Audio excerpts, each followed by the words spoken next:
You wonder sometime, how did young women from China end up in a brothel in California? It really was a bachelor society. I mean, California was about one woman for every 20 men. They were making a living in the world's oldest profession. Women who came here, very few came of their own free will. The women didn't have other options. They had nowhere to go.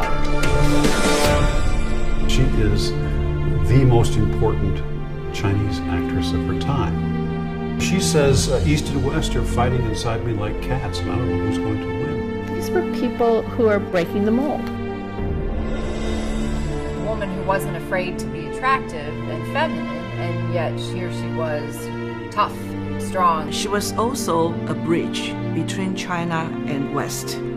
Most people had no notion of the Chinese massacre, and they would say, well, who did they massacre? Who did the Chinese kill? If you talk to a Chinese American who has some ancestry in this country, every single one will have some story about the negative effect of the Chinese exclusion. It was constitutional because the Supreme Court said it was constitutional. In many places in the country, she was considered colored, and she turned all of that on its head. My grandfather came to this country with nothing, and yet he decided to make something of himself anyway. We all had someone in our families that was crazy enough, scared enough to leave their home country and make this incredible voyage to come here to the United States.